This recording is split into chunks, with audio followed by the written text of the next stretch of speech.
covering climate, weather, and the industrial enterprise from Penn State Meteorology. Here is Up in the Air. Hello everyone. Welcome to this week's edition of Up in the Air. I'm Ryan DePhillips. And I'm Logan Williams. On this week's episode, we have stories anywhere from drought in Mississippi to a new trash collection system getting started in the Pacific Ocean. That's right. Now, this week, Ross Muma will be talking about pets and climate change. But first, let's talk about Update in the Air.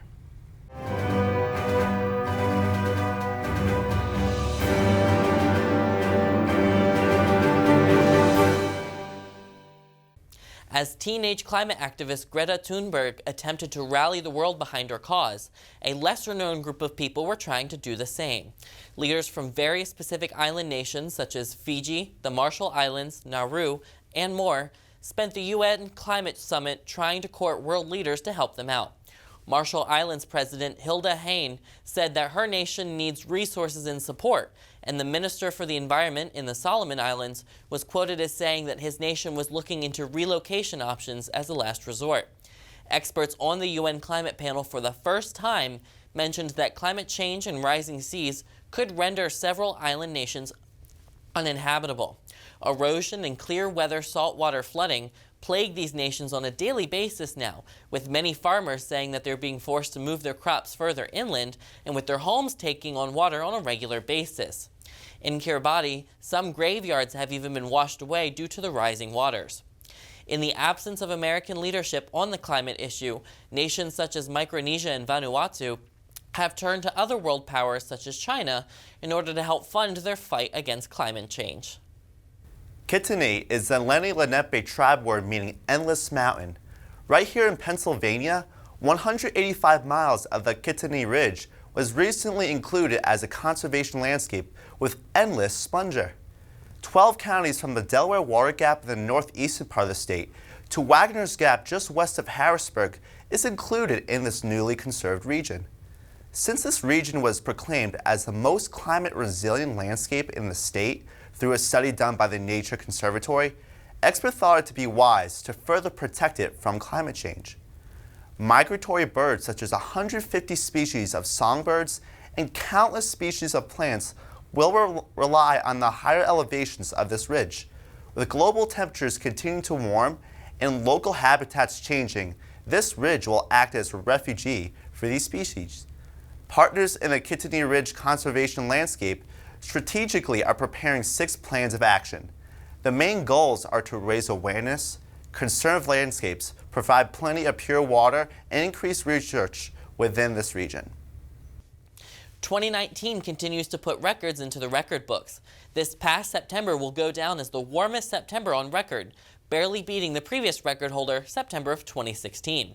This past September was 1.02 degrees above the 30-year average, according to the Copernicus Climate Change Service, an organization that tracks global temperatures that's based in Europe. This organization works with the European Union to provide weather and climate data. This hot month follows a record warm summer, which featured the warmest month in the past 140 years of records, which was July. Most of Europe, the United States, and parts of Asia experienced much warmer than average temperatures, with only parts of Russia and Norway seeing below average temperatures. Ticks, mosquitoes, and allergies, oh my. Over nearly the past 50 falls, especially fall 2019 right here in State College, these occurrences will last longer into the fall season because of more days of temperatures above average. Out of 243 U.S. cities analyzed, 223 of them have experienced an average of at least 10 more days of fall temperatures averaged since 1970. 9 out of the top 10 warmest cities are located west of the Mississippi River. In State College, there has been an average of 11 more days above average, which pales in comparison to some western cities during the fall. Out of the 90 days of fall, an unprecedented increase in nearly half of those days of temperatures above average have occurred in Reno, Nevada. Although fall isn't for everyone, it's undeniable that the fall foliage is one of the more spectacular things to witness during all 4 seasons. With warmer fall temperatures, billions of dollars of industry in the Northeast focus on the foliage is in jeopardy. Due to climate stressors with warmer temperatures included, duller leaf colors could occur, and the timing of foliage could become more unpredictable. Drought conditions continue to worsen throughout the South, especially across the state of Mississippi. As of October 2nd, Mississippi Governor Phil Bryant declared a state of emergency for the entire state and instituted a statewide burn ban at the request of the Mississippi Forest Commission. Under the burn ban, no yard burning, trash burning, or campfires are allowed. Under state law, anyone who violates the burn ban is guilty of a misdemeanor and may face up to $500 fines. There was some rainfall through the week and over the weekend in portions of the state, but many areas still face moderate to severe drought conditions. In the areas hardest hit by the drought, several wildfires have swept through, causing damage to forests and even some structures. So far, no injuries have been reported due to the wildfires in the state. The burn ban is to remain in place until conditions improve. Imagine that 90% of the Great Pacific Garbage Patch would disappear. Fortunately, the Ocean Cleanup Project confidently aims for that to occur by 2040. From fishing nets that weigh up to a ton to pieces of plastic 1 millimeter in size, a 2,000-foot-long floating boom captured its first garbage earlier this month. This prototype, called System 1B, will be one of many prototypes to clean up the growing trash patch 3 times the size of France. The patch, located between Hawaii and California, has caused devastating effects to marine wildlife. Now the project that began 7 years ago and withstood the effects of high seas has successfully tested the prototype in efforts to put the trash in the bag. The prototype uses natural forces of the ocean's currents to capture the waste. The project adapted its technology to fix the prototype from its first version that unfortunately broke. Pending further time and testing, future systems could return the plastic they collected to land and recycle them. And hopes to clean up 8 million tons of plastic that reach the open oceans, the Great Pacific Garbage Patch may one day be not so great.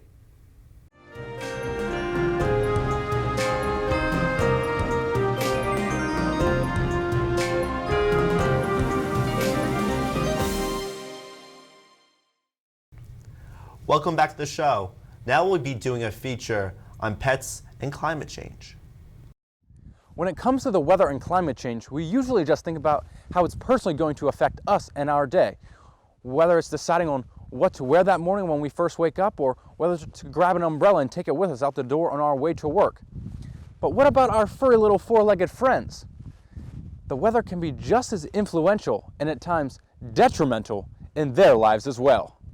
Extreme heat and cold can be very dangerous things not only to us as humans, but also to our pets. According to NEF, or the National Environmental Education Foundation, extreme heat is the leading cause of weather-related deaths in the United States, often due to heat stroke. You may be in shorts and a t-shirt out in the hot sun, but your pets don't always have this same luxury. In extreme heat, a thick layer of fur can quickly overheat an animal, especially if they are fairly active. If it's too hot for you, it's also quite likely too hot for your pets as well. CDC reports urge pet owners to take precautions during the summer months, which include to never leave your pet in a parked car and to always supply fresh water in a shady area for your pet's benefit. A warming climate is also allowing ticks to expand their ranges. NEF advises to monitor your pets during the summer months since they are susceptible to tick-borne diseases. Tick prevention products can be recommended then by your local veterinarian office. It's not all just about the heat though. Extremely cold conditions can be just as dangerous for animals. Take this kennel here, for example.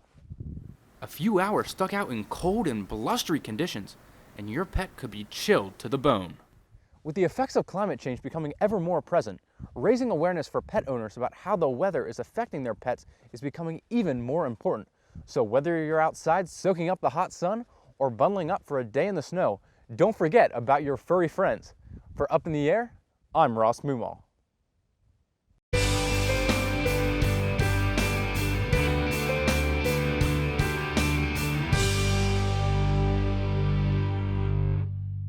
Welcome back to the show. Temperatures have been more seasonable in the past week, And it's really starting to feel like fall out there. Yeah, definitely starting to feel like fall out there. We've also had a lot more precipitation this past week than we have the past couple of weeks. So let's toss it over to Joe now at the Climate Wall and see how things are looking for the next couple of weeks.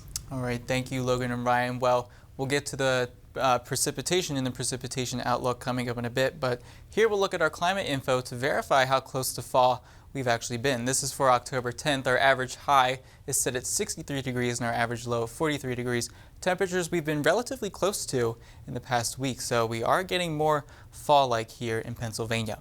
Our record high was set back in 1949 at 85 degrees, and our record low of 27 degrees was set back in 1964. We are starting to feel a little more like fall, but we'll look at the temperature outlook to see if that's going to change in the coming week. This map is for October 15th to October 21st. It's looking like a tale of two outlooks. Here we see in the Pacific Northwest is our only chance of having below normal temperatures, ranging mostly around Montana, down into Idaho, northern Wyoming, and parts of eastern Washington and Oregon. We'll dip down into the south part of the United States to see our above normal temperature chances. Here, ranging from the Four Corners, it's going to pull along the south part of the United States into the southeast, where we're going to have the greatest chance to have above normal temperatures for this time period. This outlook here is going to dip up along into the northern part of the United States. Here in the Northeast, State College is right along the cusp of two different chances of having above normal temperatures. We'll look at the precipitation outlook that I mentioned earlier for the same time period. It's looking a little more sporadic than the temperature outlook was. Here in the Pacific Northwest, we do have a chance for above normal precipitation, ranging mostly along the west coast of Washington and Oregon. So it's going to be cold and it's going to be wet here in the northwestern part of the United States. Our only chance for below normal precipitation is down in the Four Corners region. This is going to come into play as we look at the drought monitor coming up next, but here it's going to concentrate around the northern part of the Four Corners. It's going to cut across Colorado up into the western part of Nebraska. We'll return to above normal precipitation here in the eastern United States. A lot of it's concentrated over the eastern part of the country, but the greatest chance is down in the Mississippi River Basin here along Louisiana. It's going to curve up along Mississippi, Alabama, and Georgia, and just like the temperature outlook did, the same condition is going to draw itself up into the northeast. Here in State College, we do have a slight chance of above normal precipitation, but this little segment here, right along the northern east coast, including New Jersey, parts of Maryland, Delaware, Connecticut, and Rhode Island, actually has a chance to be relatively neutral in terms of precipitation. Here's that drought monitor I mentioned earlier. A lot of the locations we're looking at haven't changed, but a lot of the conditions actually have. Here in the Four Corners region, the severe drought is concentrated more in the southern part of the Four Corners, and that precipitation outlook had some below normal chances for precipitation. So this drought condition here in the Four Corners could actually intensify in the coming week. The same can't be said for the Pacific Northwest. This drought has already alleviated a little bit compared to previous episodes, and if we continue into the next week, we see with that precipitation outlook for above normal precipitation, this drought could entirely move out of the region here. The southern part of the United States once again has extreme drought in Texas, and it's now in northern parts of Georgia and parts of Alabama as well. The drought continues up into State College. We are having abnormally dry conditions here as of this moment, and we were seeing some moderate drought down in the southeastern part of the state, but it's starting to alleviate itself a little more, mainly tending towards abnormally dry. For those of you who were with us last semester, the snow depth graphic might look a little familiar. We don't typically pull it out this early, but I thought it was worth mentioning that we did have some significant snowfall up in the northern Rockies this past week, mainly in Montana, record-breaking in fact. And it's not uncommon for us to have this type of snowfall and this type of weather here for this time of year, but what was catching a lot of meteorologists off guard was just the sheer amount of snow that we did end up getting. Back to our fall graphics. Here we have our fall foliage report. As of October 3rd, we are in our 8th report so far. A lot of Pennsylvania now has low colors for our conditions, but we do see a little spot of peak color up here in northern New York. It's the only spot of peak color so far. A lot of the mountains are seeing some greater change, mainly in northern Vermont, northern New Hampshire, and northern Maine. We'll wrap things up with our weekend forecast for Saturday.